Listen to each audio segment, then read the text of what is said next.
Pula binaka.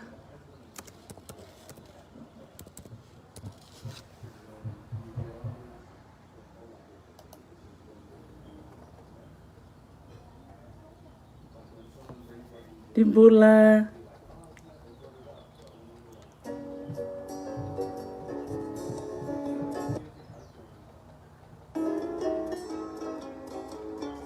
Isa, timbula binaka na barong tiko mai.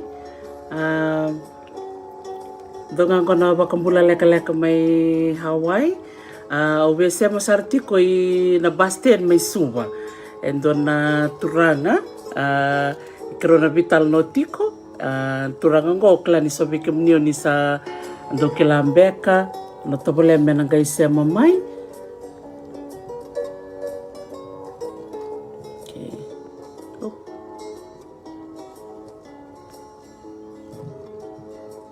Okay. Imitonga keranio add mai.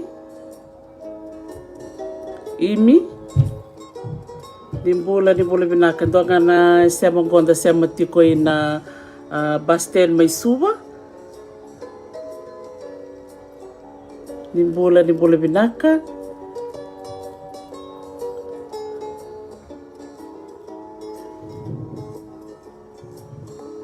Iyo, klase kan dimana na telepon ni Rani sema mai. Dola turanga goe beba kambula tiko mai. And binaka ni kuah. Nimbula binaka kerbi bosot chukayani. Nimbula dombula binaka may biti. Okay, sa chingo imitonga.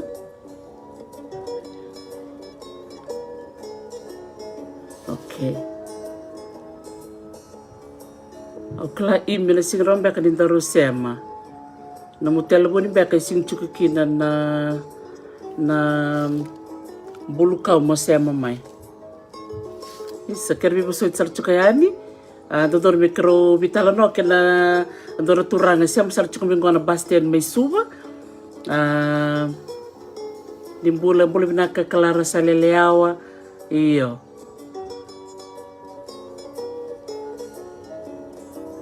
Iya, siper menangani siapa main na turangan go, turangan ibu na niu, serua o imitonga, patake na turangan da Mr. Mosam. Ito doon mero siapa main na nongku ibola mata, iya bakambe kabia we sengan ditikumbe na non bulukau na non telefoni, mero ni ro siapa mikin na basten. So bo. Iyo. Segundo na kanto na bula levo gonda may sotobata. Menda may biba kang bulataki. Bike muni. Takilato na ngonan ren das tabat si Kongo. Awangan revo ngona kinmeando nga mena bakang bula mena bastian may suba. Awala to bale tale. Be naturangan go. Be mitonga ke warong chikumai. Ker mo sema mai enanongo live. O bangarating ko na idana. Sigdo ni siya maramay. Isa.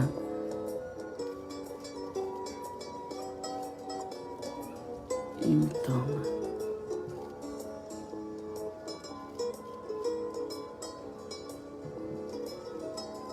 Iya.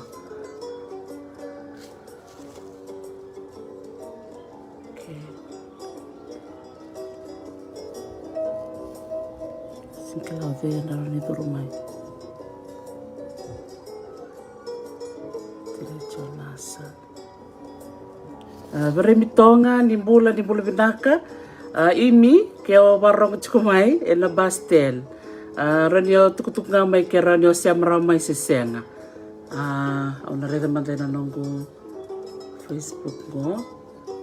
Goy lakto nga na siya mga nibitalan no ay nabuk nga ni COVID din dala ko dulu Kongo bakatanga kina nongo program na nonda do siya mawabuke wira na kanto may biti au na numukina mendo na bakambula mengwali sar chuka ni na bastian may suba do na turanga do boli taki ela musolo ko mikro mi vitala no ni sigo bila kani ko waktu lu cukai ni bikim ni ken sara kena lako na manin rendre mikro na vitala no ke imitonga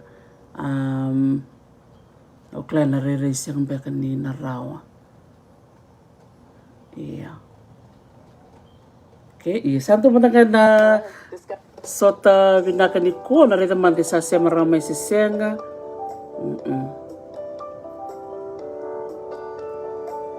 iya kesasenga ni roni sema mayo imitonga usana bakambulang ko bento na maramang go tinay chonasa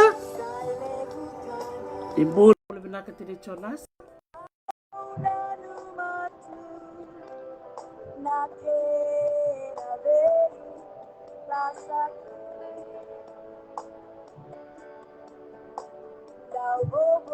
gosti ga lotu lebuti ko ngoi Hawaii sa wati ko tin katol na biniti me tin karua na matak lelai ni singa lotu lebu we ba kambul tukan we kem ni ket sara ni takan ni bulu-bulu binakatiko na bunata ngau ni semati ko mikina o abi torungan ngona leka-leka gome o bakambula bertona tiko may na basket may suba Mr. Mosam bulu binaka Mr. Mosam bakambul tarchuk nga be remitor tonga dorbo ni buna niu serua kado don mikro sema batel sigu binaka ni kuwa ia rere Canada seng ni rambeka ni sema main beletem beka ni malum beka na internet seng beka ni tiko na komputer na bakasari marimba iya dom tangana bula levo menda sota tubango na bola mata kerbi bosotian ke bakau soste kemni awangan reba ngamenta ngante tu basten mai suma klani bunga weekend susu mai biti liu weekend talangana siya macam mana cukup balang gondo na turang India to politik bin klani ngono siya mana leo lilikin untuk redi ko itu kana basten suba yang ko sa bakawati sa baklubeni sa bolak talambek ko ni ba makumpuni turangan ko siya alon jadi tip ngana politik bin awangan reba me kerobital no ni kuwa me bosangan bi bakal ngangkataki nonda sema patitiko ngonan rendre bonda rede kinani dine ni rendre tu na mula ia rede sobira na wekan der siang ni ala lelai to songana politik bin na bul purini na bul keke na wekan rendre laku tu rumah bungu bira na wekan der siang bakun dunia lelai kombek ngaya bikin di warung cukumai na buna au bitikin do program bango menta do viva ka ungetikin da sota da vitalam noa da viva ka langkataki dina ni da tubia wakitu endaro ni buli chungame be ir talangana bekanda sora tu talangame viti endara rere kambia kai so kosi bul binaka se ko sen sarangani buli menta kuni revaya ni sosaranga be ir siaga ni buli beka ndaro ni kaya siara stam beka nan rendre ndaro ni buli me bira me bakata kana turangan go Mr. Mosam alon dina tunga ko na buli taki me na ngona ya kena ngono ko da babi di bena kakina ni sele mo ko na ngona mikro vitala no ia ona siaga ni alo lai ona susanga tale nan do singa go me ono sema tale ko mikro na vitala no me na ngai sema mai na nero vitala no na mona liba Facebook moni na rongo talangana no ni talano yes kontak nga ya bikem ni na barong tikumai kerbi busot chukaya ni yo ko soste kemni matakan ni signi kuwas na kabni signi ko na puna ngani sem chukumikina atiku boli ngana no gono no meu sema kiviti me kani sawawa tikumai na turanga go o Mr. Mosa sa babi di binaka ni bikim ni na nomni siya marame na sino binaka ni kuwa kerbi buso titiku ni singi roni siya marame na basten na buku ni kawa tuwana rawa iya na to boleh tali bakan dua bukan roni siya mamai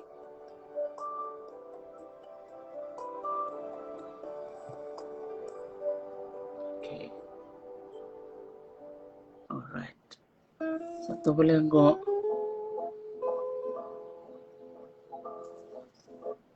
saya Ngona liba-liba sono ngona raka-raka sono ngona senga. Tinito chonasa besi amba chukumbia ngome ndo angano no bakambula. Senga chungona ni rao. Iya.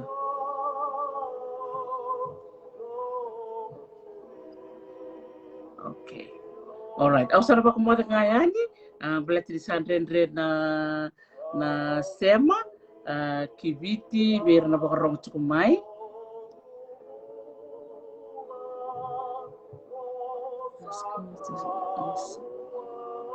Okay. Alright. Santo no sapa kemudian kerbi busut sar ni sia kanira ni usia merau kibiti. Ona guys yang talian ke sarau ni dona ken madala na nungu sema in kel limbasi suba. Oh, okay. Iya. Sa chikon konda maramo ko. Oh, tini chornasa. Okay, tapa kumula mo ni ko di ni sasya ni rani sema ki ina basten. Isa nimpula vinaka. Nimpula vinaka uniwai. Isa ni siya masarap chukong mibe. Ngo siya matoka yani Perth. Ay, vinaka. Iyo, yung kiteni. Oy, ranyo ni mamadal tikim limanda. Vinaka, iyo. Tomando ba vinaka na matakan go, ranyo siya matuyani beke muni. Ondo ba murike muni tunga. Tomanda ba vinaka na kalo. Nano na lolo maranyo sulia tunanguna. Meu sema yani beke muni. Ranyo bosu tu yani merni reido bura-bura. Bakambimbi. Orto na wekanda may viti. Iyo. Eu maramani teilebu may mokani. Au basu ni waitambula kembalau. Au taurisa rai waibaka na mosi. Ay, sanjin bulan nakwa. Bula binaka. Sasadi dia na muli chiko may pet? Iyo. Ngo sangaila kongo na katolu ni niro yambaki. Oh, sadina. Baka dapat tunan raki may pet na chikin ngonongo.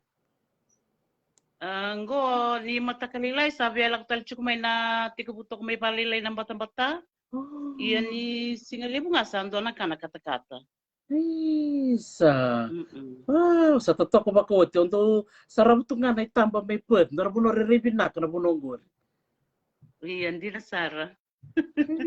Sa totoo ka. Namun rongwale ni Kir, rongwale ni na buku nita kadaka, nita? Vinaka, na mbaki ronondol tin kadiwa, liumay na tamay kay Tonyo, tsinga may no na tuba kadaka may ng Buda ni Balu. Iya, na wacho tino na TOD. Tsinga sa liuma koya, lako may bakarua, les taliani, lako talamaya sa may tsuksarang ko may lako dake may pada, lako may liwa, lako nga may serne. Ni tembere, no nati ko may na lepanoni, na yung bakit aleni mo natin ka diwa ronondol tin ka ono. E wali umanda may wanda ula katunga may ayaw bakaruwa talaga. Sa sanga tunga ni lako may na may bangga radaka-daka. O chingore o sanga ko na yung baki ronondol tin ka diwa sanga umuri may ayaw. Iyo. Sandi nan tora kan na bulan ni sasangan ro takapa beauty ni nanon ta sasangan metang wali palange pakatap na nomong wala na runon doltin kawalu raw na nomu biu panomi biti. Iyo, hindi na Sara, raw balet ni sanggay matingan yung una may apply. Kito lebi na marama kito apply bata. Yung bukalungat ni yung do virtu na mo bando nuitu mula kumay na tulo na yung baki ono na madaw ay. Anong visa. Iya. Santina. Isa, klan ni na libar barong chumingo, klan do lomatar-tar takatue na durban muay, metang wali balang. Bikin na tibalang yung dakila binakan ni siya ni kararaw dodon me baklewin na fomu chuk talaga na isaw ni kami so mikina na medical cost na so ni ponto-ponto na wagabuka apakatap manda nita na nung baka raw mo ambium may narunon dolcin kaon na ngono araw-raw ang beka. Iyo danesa no tuko na ni raw ni se daga kay labo chuk na tamay kito. Rau sar na nungu lako mai, lako bata na nungu didi bakatoko na nungu bisnis nga baka yau. Koe sa potang sar baka lebu na nungu ngole mai. Iyo. Sandina. Na bisnis sampai kaya naita, may ningkaram may biti. Iya, binaka. Ukila ni lebu na radio chukumi na matanggoer na kila yo baka binaka undo dula-dula. O dula-dula tu na flea market. Iya. Nimberan yung may dula-dula isuba, awati ka busar nga may way baka. Iya. Awati ka bu may way baka na nung do Santa Clara Rawa, panembaki ni tuto ko may nakoro, udula-dula may nakoro, ndakilangan na bula may nondaru banua. Dinda. Ba ngauna tunga na wangga dilibuli ba nanguna ya. Iya sa lako nanguna kito sa may tiko isuba sa ngay tike bu me lako yan na bali-bali ba taki ni nonda vikoro. Iyo, au boso tatumay na umangga nga na dina na ono na kaloko, ang boko na tili. Iyo. O tikum sar nga may nakoro manandua nga na nung gumisi ni Laylay. Wow. Sa watiyaw sa ngay toki may suwa ni sa may buli suwa ng one, orto ng one. Iyo ba binibinaka ni nakalo baung kiti uchu nga mo tos ngay liwe. May ato pasar nung kusama ito kanggo. Wow, wala tos nga nung nidulo-dulo may pes? Wala ko may na mbakiro ng dolo rosa nga bulo. May to kay Queensland. Na nung may to kay Queensland, may dakabat yung na dula-dula. Dula-dula lako bata na nung lako may, na nung lako may, wala ko may dakadakay na farm. Andina. Iyo. O sa may redasar na dapat na dakadakay na farm, dadurong at tunganin da tumay biti. O sa may dakadaka o chingori, o sa laksumsar mainggo, mula ko may podvi tamay chonas. Yung sa may kiro, wabili na ni kiro sa may toko patanggo, sa ala ko chinggo nakatul niyang bak. Ni rumay chinggo ibalang iyo. Sa totoo ka din dara ka maruta ka nita bikin dara marama may bakang di bulat juga ni marama na nonta maruta ka juga na International Women's Day baka ngakin na Women's History Month au kala di lawan di kalau nontor mi vital no di kuwa may baka watu ko ni juga nontor mo siya na Bastien na turangan ni bulan niu bat kendor turangan India do politik bin to biya bakang bulat ko may manitao na non rotel bon ya sama di bisuri cer ko nga siya mamay o di sa duro sar may nita ndara kan kumaraw nak valeu sa totokan din ang kurang wada na namumbul ni sasanga kay baya na namumbul ni sasanga ti ko bito ko ni kinabali po nimo na mutota o tamay chonasa. Iyo, ando sar nga ko ando tura biti na bunga na ngona nang do sasanga may biti baka kinama tiga usar nga may way baka may nunggu koro o saron tu kun isa nondor koro ya. Iyo. Tiga usar nga may nakoro na bito ko nyor to ba matabu vale me ado nunggu may tiko isuba. Ado usar nunggu sala ko may ngoy balang. Sa totokan din Talaga na bito ko ndara ka bimbi bikin dara biotini me toto matotok na nondara ndo mandara mo ba madal se bosin biba ungeti na kabina ma sinibi na kanikua wer na barong ti kumay klan sombe karna nabu ti kumbeka merambi banua servital na takachumbe ka baka biotini ndo mandara mo ba madal ni tikine.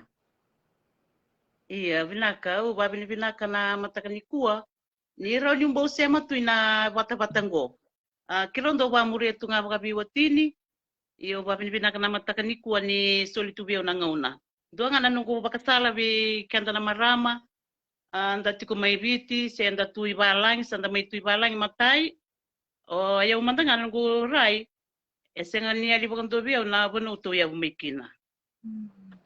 Kena karua na bubale ula kumikina ese nga bando ni bichewira nungko do may tokona o bitokon tu yan na bikaira binakatamay sera kereamay iyo kiro baga biwatini senga walenga ni nunggu yasana wayang niru yasana rurwa na sana talanga baga bimbi ko na lilu ni nunggu matabu bali na niru ndo redir na ngone irna ngone lubeniali o irna yanda niru may tokango o tukuna to bita may chona san doru da kapa indoni tuba menda do menda buke irna ngone kwera mera sangai mera may dakataka ina bunongo dana ngono abarong otong na numero program kay tamamundo na numero tukuna chiko na nandando biba ungeti Meron kay mena lubenda, meron may dakadak. Kuni santa edo nga may ke, santa may kana duba-duba uron tukuna. Menda lumikenda nga ba kay kenda. Menda rita tali chuko, irna we kanda rati ko may biti. Kombe nga yaw biba ungeti kin na matakani kuwa. Kena ilutu benga. Ninda bagaliuda na kalo, isinda na kaindendre. Santa bindulungan na dasema chuko buana kalo na kakede. Ena bibaru tak. Bedo may nangunanggon. Nanunggu dakatok may na farm, o soto tiko may, ngo sa may dakatak sarto kay na hotel. Nakabakan duwa wasyangan ni namaka, si watatan ratang tumay do nanguna. Ewa kila tu nga naitani na dula-dula tu nga maya, me do talimike, o puta chunga na talin diga chukubiyaw. Aula ko na bunu sengan niki ndodon mu namaka mu lembutuka, non raban na tokiningele, ula ko yanu. Yana nunggu tiko may Queensland, iyo. O siya ka mandangan ni Bulia na nung gumisini. Yo, tu na marama, Bulia na misini, Bulia kede na kakede. O ya usanga nung itabi nga na dula-dula, yo, siya nga ninona na ilabo, sulio kwasar nga ria, o meba meka ninona lolom. Yo, urede kya, o biba ungeti chuk, menda kundo ya lolailay, na maram. Kenda sasanga, tasanga chunga, na chunga nanguna, sanga inguna nga ni kalo, menda la kumay, iya menda takam na kya na inaki, Iyo, nung gula ko talaga mayo. Oh, babi ni binaka ni wanda ambit na flea market. Satu ko ni biya, usaso minano ni bondo mo nilay kada. Wala ko talaga may mumay kada kina farm. Iyo. Oh, babi ni binaka ni sabi na farm. Au sato ko sarngonda na puno binaka. Iyo. O redo chunga kina na langi ni kalo na nonda bakaliuto chiko na kalo. Iyo. Kwambia nga ya makina lebo ni wasiabi kemni na mataka ni kuwa. Wow, isa totoka sa rong-rongon nakwa. Itale lutung bibi na kasarangana no mu biyo si may chinichonasa wakana ko iya ukilanira wakarom chumay na wekanda ren na bisi i biti bisi burbura tabala mata mo na bisa takan ko okay bakay ole awawa ya bitilis tala kiri tutu bakaw nung telepon ito bakay bidala tiko sa ngona iya Sembra nga ni metiri na nondaro betalan noa, o siya ngo baka na non lista na flea market na nomu sasanga, member leto na nomu biada ka bisnis na flea market. Na taba ba unke chikem ni na mateding ngona. Vina ko tomanda walak nga may nabubale roni utuko na nindo utakang bisnis na maram na tinango na puno ubasukina. Iyo. Na maram na tinango ndo dula-dula. Ruana tavingu ruana tua kangu idake endo na marama kwa ngasi bia bawa tisari toka ira kila talanga na koroya na kaile nindo dula sa wakadi ngo koe kadi ko na kalu la kundo na nganengu rongo libu talchunga na ngunongo mena esa pakara ndo dula ko tamay balangi o ya umbe kana kena ikabai na nitu hubale utali talanga na dula na nungu la ko mena flea market matayo reda me ubukia na nungu lilu ni matabubale mbleta na rao kabai labu na kena ngarabi na bubale o reda ni singrao ni una bara rabi chingabi koe na bingu na kede do tal nga me utua ya mo baka me ubibuke bes ni kenda na marama da buke yang ni do na matabubale ndo donu nga ni tubi kenda na tali ndi menda baka ngatak. Okay, wawa lima sa chiao hindi na saranga sa totokan din na namundo rito chuk na talin na talin Iya. no sabi na bakalimsar iyon siyempre nga ni may dawan na nandaro vitalam no kero ni wakang bulang man tabi na biyokan ni rasya mo chuk may na nandaro vital no ni Isa binakabalebu tomando ano binakat mo ba ang bulasari nunggu ndel niabu I mokani verto na nganengu verketa na nganengu au kilani verto na barrong chukuma yeso verto o may o kalunga tani may bungundu tu me nding teke na marama na itango me umbo bakang bulayan ngo nyu bakang bulayan ngo au kilani na rongot sartunga o biti burubura iya o bang bulat ko verto verketa star na bungongu ratiko me na koro arto na nungu matabu bale na kelo ibisama o vai tiku bisama ke robo lingele to kai kya yo bambula talanga berto na lubengu bambula talanga berto na nungungase ro chukoi lamikoro to talanga na tadingu senga ni muleda bana bono torikina I Waibaka, o kila arto na tiko isuba irna tiko isuba bakata-kata karena kila eu binaksara. No eu ndona mara motor tu yani Waibaka. Dina ni ulako may na bono araw-araw, eu babini binaka ni uli tutela nga mo sota beso na bono baya araw ni ubuli may kina. O bambula tal chunga birto, o babini binaka, pani bata-batango ni bandonu ya. Meuro ni bambula tu ni bikim ni nawekango na mataka binani kuwa. Sabi nako balik besar bikin robo betini, baka nako bikin ro atau chonasa, biko kotal na cine chonasa, la nomro solitu na nomro ngo nomro me biwas itu baka kambu di kuah, banu ini nako ya bikin ro na nomro bingarabi me pef, nungke tobale melan total ngono me muri, roge sia matal mai mege tostal nan torbital no me peleto nam bula, mai na ya saya sepakaraki Australia pef. Binaka pa kalipsar maram na ita. Sandon, binaka pa kalebu, ni kalungata. Sa binaka pa kalebu, ni mo toka. Mademanda. Naka mo de. Sa. Bikem din na siya mo tsiko may kalungata sar na nunggu siya man di kuha. Ito doon mo siya may na market lebu isuba. Sa na kel din basi ka na market isuba. Sa siya mamay na marama nita may mokani. Baka wati Waibaka. May na musika bakit tiko may Western Australia na korto toka o Perth. Sabak mo dat bikem dito tok sar nakabakalip sar na siya may na sinubi na kadikua ni mo mata. Naka.